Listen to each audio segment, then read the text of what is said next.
O Ibovespa na presente data abre-se em volume.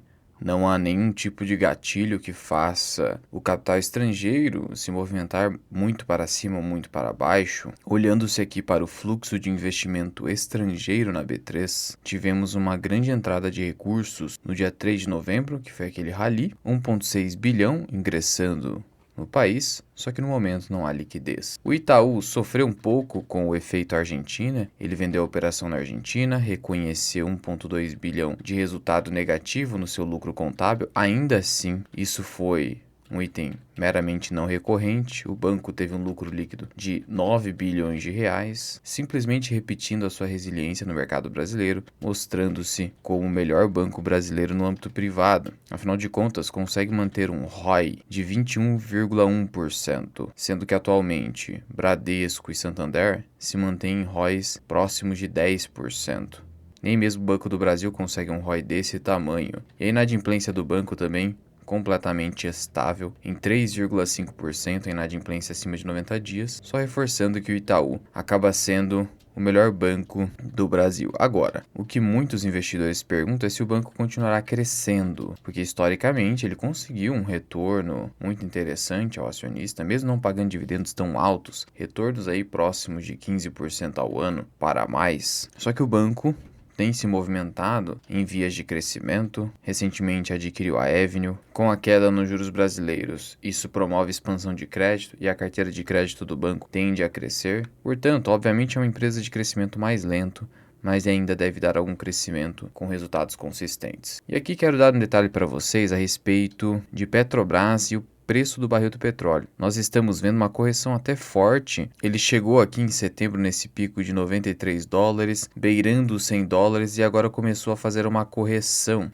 E isso tem se refletido nos preços de Petrobras. Alcançou ali os R$ 40, quase bateu os R$ 40 e começou a corrigir novamente. É uma correlação muito clara aqui. Por isso que você não pode comprar Petrobras a qualquer preço, por mais que ela negocie a múltiplos extremamente baixos, muito abaixo dos múltiplos de pares estrangeiros.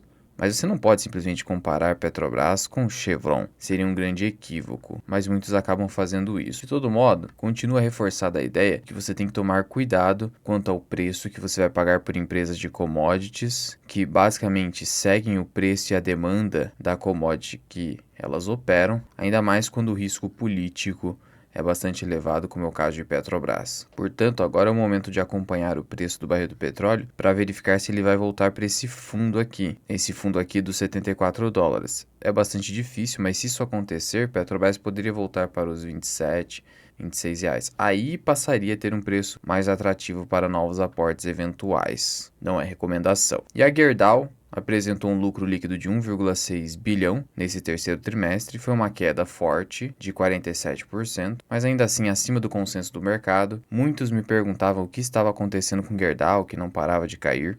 Muitos compraram no topo, porque a empresa, quando você simplesmente vem aqui no Investidor 10 e olha o dividend yield, parece incrível uma companhia do segmento siderúrgico que consegue manter um yield tão alto assim. Mas tome cuidado, porque o mercado já estava começando a prever naquele momento, quando começou a queda das ações, quando ela chegou aqui nesse topo, perto dos R$ 30, já estava começando a ver a previsão de queda na demanda pelo aço, queda nas vendas, e isso se refletiu nos balanços da Gerdau. Tivemos aqui queda no volume de vendas, queda na receita líquida, uma queda forte na receita líquida, se você comparar com o mesmo trimestre do ano anterior e até mesmo com o segundo trimestre de 2023. Então a demanda vem caindo de trimestre para trimestre. Houve uma queda aqui de um trimestre para outro da ordem de 7%, e no que toca à geração de caixa, que você deve olhar através do EBITDA, e é isso que muito importa em empresas que possuem capital mais intensivo, como siderúrgicas, você teve uma queda de 12,5%. Então a receita caiu 7% e a geração de caixa caiu 12%. E isso se reflete em um lucro líquido bem inferior. E aqui estamos falando da América do Norte, aços especiais, olha a queda no EBITDA, 20%, Brasil 12%, então tudo isso aqui se refletiu em um desempenho financeiro menor.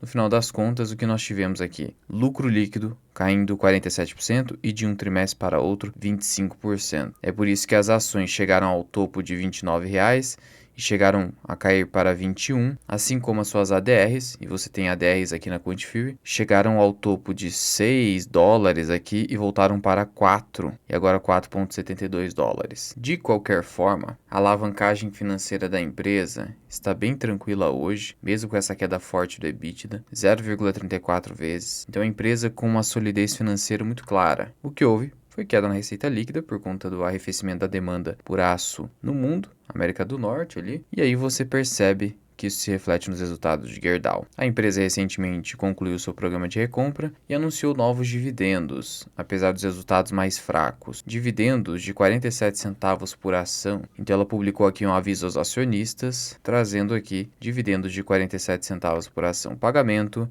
em dezembro. 13 de dezembro. Metalúrgica Gerdau é a Goal 4. Gerdau SA é GGBR 4. Qual a diferença? A Metalúrgica Gerdau, ela é a holding, a controladora da Gerdau SA. Então você tem desconto de holding aqui. Mas cuidado com o desconto de holding. Ele só é válido numa estratégia de value investing quando você verifica que o desconto de holding médio que aquela holding apresenta historicamente, no momento, está abaixo desse histórico. Então se o desconto de holding costuma ser de 20%, a título exemplificativo, e em dado momento esse desconto dispara para 30%, aí pode ser uma oportunidade. Mas eu não ficaria tão apegado em relação a isso, exceto nessas distorções, porque na prática o que importa é o retorno que essa empresa pode te dar e vem dando historicamente. E GGBR4, por ter mais liquidez, mais interesse dos investidores e até dividendos maiores na prática, acaba sendo hoje a preferência do investidor e é o que eu indico a título de classe de ação e de ação para você comprar caso você queira se posicionar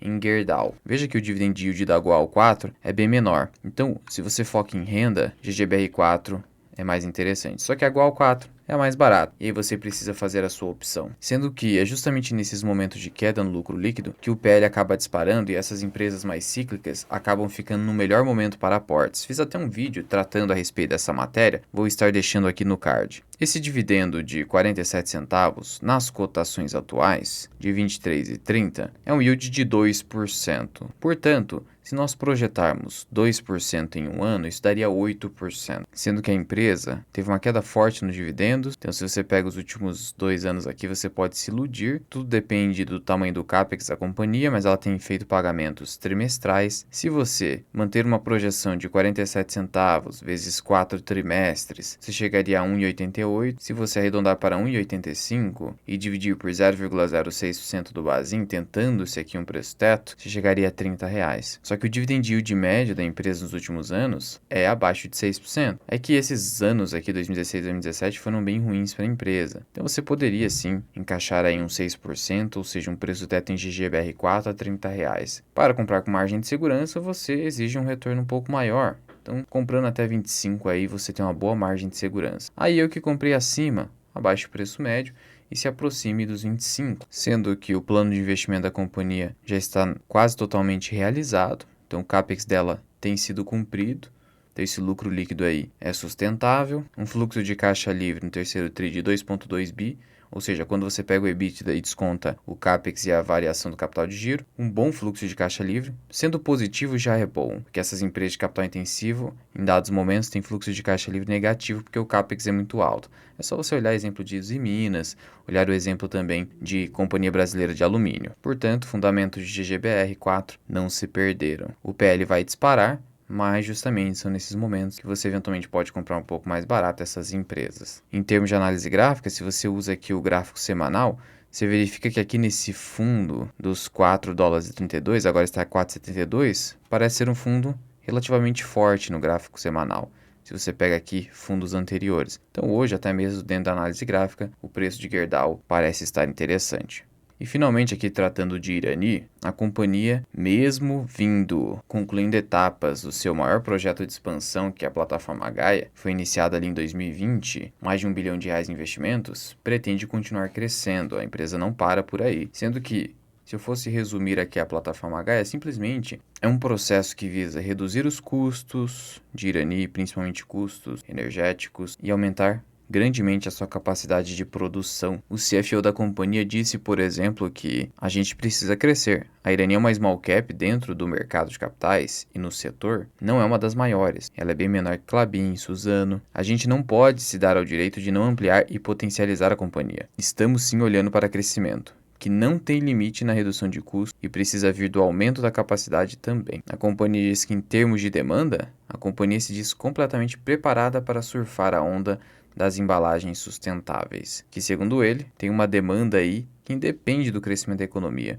E, de fato, isso vem ocorrendo. Os próximos passos agora que a Irani deve determinar é se a continuidade do seu projeto de expansão vai se dar via crescimento orgânico ou via processo inorgânico, fusões e aquisições. Quando você compra empresas, você está crescendo, expandindo de forma inorgânica. Processos orgânicos é quando a própria empresa expande sua capacidade produtiva, avança em termos de segmentos de atividade econômica, tenta atingir maiores clientes, mas sem adquirir outras empresas. Então, esse é o dilema. No geral, o crescimento orgânico é mais sustentável, porque M&As dependem de muita sinergia e, em dadas ocasiões, esses M&As não são muito bem recebidos, tanto pelo mercado quanto dentro da empresa. Só que lembrando que o crescimento orgânico é mais demorado, como reconhece o CFO. Afinal de contas, quando você simplesmente já compra algo pronto, você não tem que se dar ao trabalho de fazer ali todo o trabalho de crescimento lento.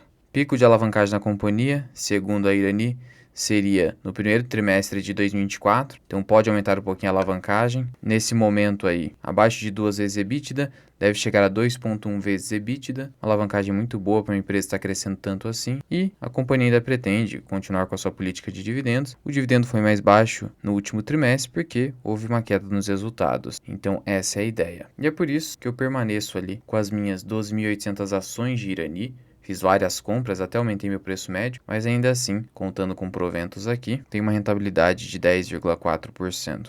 Não pretendo comprar muito mais ações nesse momento, porque já montei uma posição bem grande, mas, dependendo de como for o resultado do quarto trimestre, eventualmente eu posso aumentar a posição novamente. E mesmo com a queda nos resultados, o PL da companhia aqui, a 10,68, a cotação atual, ainda segue relativamente baixo. Não é recomendação.